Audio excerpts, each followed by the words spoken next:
पंचमहल में। यहाँ पंचों की बैठक हुआ करती थी। आप पहले पूरा महल देखिए, यहाँ 5 पंच बैठ के अपना निर्णय लेते थे। ये वो पूरा हॉल है जहाँ पे सारे पंच बैठा करते थे। देखिए पूरे एक बार उस टाइम का महल। मगर यहाँ पे एक चीज़ है, यहाँ पे लोग जो हैं नाम लिख के चले जा रहे हैं। ये बहुत ही बेकार चीज़ है। अपने मॉन्यूमेंट को हमें संभाल के रखना चाहिए, मगर जो हम कर नहीं रहे। आइए अब चलते सीधा भूल भुलैया के अंदर।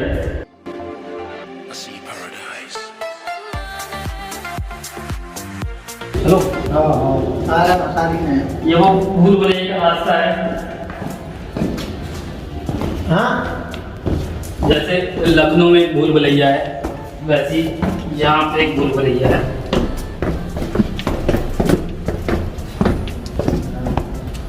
बदबू बहुत है यहाँ पे।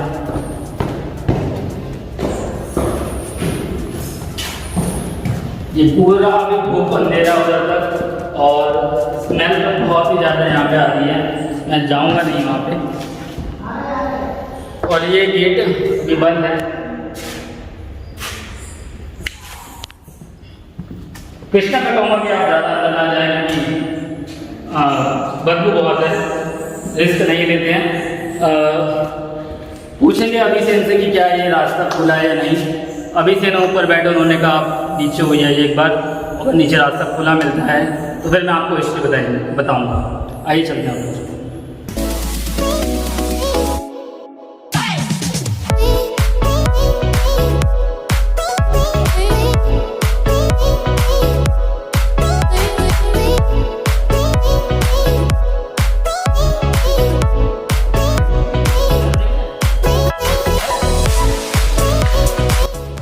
झांसी के किले में ये जेल जहां पर कैदियों को रखा जाता था, इसमें छोटे छोटे सेल्स बनाए गए हैं जेल के अंदर।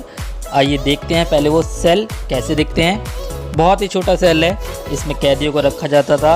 और भी बहुत कुछ इंटरेस्टिंग चीज़ें हैं जो हमें झांसी फोर्ट पे देखने को मिलेंगी। अभी हमने भूल भुलैया देखी, मगर वो बंद थी। अब आइए चलते हैं, अभिषेक से पूछेंगे कि वो क्यों बंद है। तो अभी हम नीचे गए थे तो भूल भुलैया बंद थी। वो काफी समय से बंद है, किसी कारणवश यहाँ पे अच्छा, कोई बच्चे लोग आए हुए थे हाँ, बाहर से घूमने के लिए जी, तो वो भूल गए थे। उसी कारण कई लोग लड़के, आजकल क्या है माहौल सभी जगह खराब चल रहा है कोरोना की वजह से, तो उस कारण भी बंद कर दी गई है। अच्छा, तो मतलब ये मैं मान के चलूँ कि शुरू से बंद थी। शुरू से बंद थी, कभी कभी बीच में फेस्टिवल पे खुल भी जाती है। अच्छा, और अभी कोरोना के टाइम से भी बंद है। ठीक है। तो अगली डेस्टिनेशन कौन सी है हमारी इस किले की? इसके बाद हम चलते हैं मोती बाई की जो मकबरा बना हुआ है, जिससे कबर हम लोग बोलते हैं हिंदी में, वो कबर बनी हुई है। मोती बाई की कबर क्यों चलता है? तो उसकी क्या खासियत है मोती बाई की, अगर कुछ आप बता सके तो। मोती बाई की खासियत यह है कि वो राजा की प्रिय थी और नृत्य भी करती थी और रानी का ख्याल भी रखती थी। ठीक है, यही खासियत है। तो आइए अब चलते हैं हम मकबरे की ओर। ये हमारे झांसी का टेलीग्राम एक्सटेंशन स्टेशन है और यहाँ दूरदर्शन पुरातत्व विभाग का ऑफिस है। तो यहाँ से पूरा कार्यक्रम चलता है झांसी का खाली जी। बहुत बढ़िया है। आर्कियोलॉजिकल सर्वे ऑफ इंडिया का ऑफिस कुदानसल हम देख ही आए हैं। तो अब चलते हैं मकबरे की ओर, और फिर इसके बाद कुछ है मकबरे की ओर या फिर ख़त्म हो जाता है? फिर मकबरे से सीधा लास्ट होता है। हाँ, गणेश मंदिर से स्टार्ट किया जाता है, ठीक है, और मकबरे पे लास्ट हो जाता है। अच्छा। फिर इसके बाद आपको देखने मिलेगा झांसी की रानी का महल, और फिर हम उसके बाद चलते हैं झांसी में सुकमा टुकमा बांध। ठीक है, तो पहले सुकमा टुकमा बांध जो है वो दूर है, पहले झांसी की रानी का महल। फिर हम आपको दिखाते हैं झांसी के किले के बाद झांसी की रानी का महल, हाँ, जो कि सिटी क्षेत्र में है, रानी महल के नाम से फेमस है। तो पहले आइए देख लेते हैं मकबरा, फिर उसके बाद महल दिखाएंगे आपको। और अगर आपको सुकमा टुकमा की डैम देखनी है तो उसका एपिसोड अगली बार आएगा।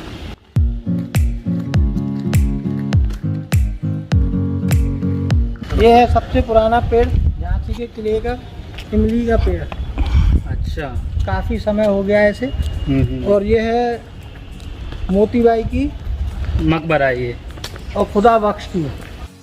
जब खुदा बख्श के बारे में पता किया गया तो पता चला कि रानी के प्रमुख तोपची थे।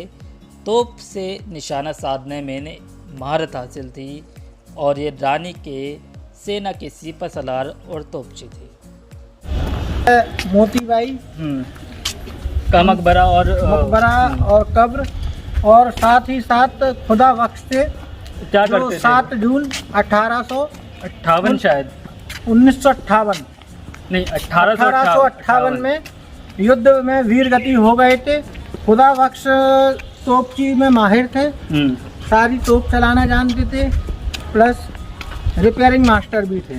अच्छा। तो हालांकि जब उनकी तोप में गोला फटने से तोप में छेद हो गए थे तो उन्होंने अपनी जान कुर्बान करके लास्ट में युद्ध में वीर गति पाई हुई थी और वो शांत हो गए थे। तो वो तोप अभी भी यहाँ है या आर्कियोलॉजिकल सर्वे ऑफ अभी इंडिया? नहीं है, वो इस समय म्यूजियम में रखी हुई है। इसके बाद अभी कभी टाइम मिलेगा तो हम आपको म्यूजियम भी दिखाएंगे, वो तोप भी दिखाएंगे।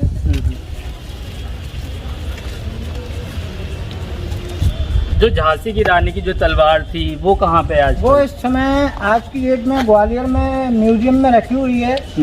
हमारे प्रशासनिक और शासनिक अधिकारियों द्वारा प्रयास किया जा रहा है उसको झांसी लाने का। किसी कारणवश 2 बार निरस्त किया गया है।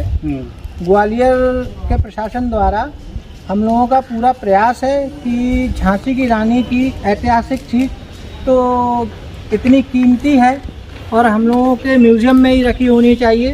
बिल्कुल, उसके लिए प्रयास जारी है। तो चलते हैं महल की ओर। अब चलते हैं झांसी की रानी के महल की ओर। चलिए आइए।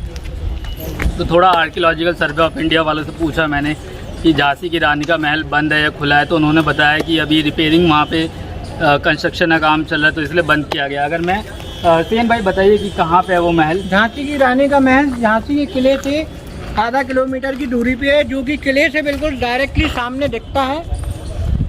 जो इसमें आपको दिखाई दे रहा है पीले कलर का, ये है, ये उनका महल था। हाँ, और ये किला था अभी जी। कंस्ट्रक्शन होने की वजह से हम रानी महल के अंदर तो नहीं जा पाए, मगर अभी सेन ने हमें कुछ रानी महल की फ़ोटोग्राफ्स दे दी ताकि आपको एक आइडिया लग जाए कि रानी महल अंदर से कितना खूबसूरत है। आइए देखते हैं फ़ोटोग्राफ्स।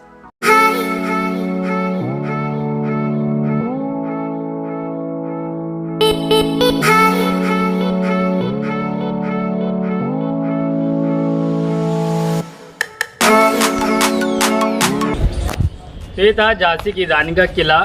सेन भाई ने हमें बहुत अच्छे से किला दिखाया, तो थैंक यू सेन भाई। Welcome to Jhansi. बिल्कुल। कभी भी आप आएंगे आप लोगों को ऐसे ही सभी जगह का विजिट कराया जाएगा। मैं चाहता हूँ आप लोग आगे भी और हमारी झांसी को बढ़ाएं, उसका नाम हो। तो लोकल है यहाँ पे सेन भाई, मैं इनका नंबर डिस्क्रिप्शन में डाल दूँगा। अगर आपको गाइड की ज़रूरत हो तो इनके साथ आप कांटेक्ट कर सकते हैं, वो नंबर डिस्क्रिप्शन में आ जाएगा। कैमरे के पीछे हैं अभिजीत। मैं अभिजीत को भी एक बार इंट्रोड्यूस कराना चाहूँगा। तो ये हमारे कैमरामैन थे। Thank you Abhijit. Thank you भाई। और अभी जो पीछे हैं उनका नाम है कृष्णा। तो एक बार कृष्णा के कैमरे को टर्न कर ली जाए। हेलो। तो कृष्णा ने बहुत ही अच्छा शूट किया। कृष्णा और अभिजीत, थैंक्स टू ऑल। और सेन भाई का भी, जिन्होंने हमें यहाँ बुलाया और किला दिखाया। थैंक यू सेन भाई एंड थैंक्स टू ऑल। अगर आपको वीडियो अच्छी लगी कमेंट सेक्शन में बताएं आपको कौन सा सेक्शन अच्छा लगे। इसके बाद हम जा रहे हैं सुकमा डुकमा डैम, और आपको जो है उसके लिए दूसरी वीडियो का इंतज़ार करना पड़ेगा। तो ये वीडियो यहीं तक थी। Thank you.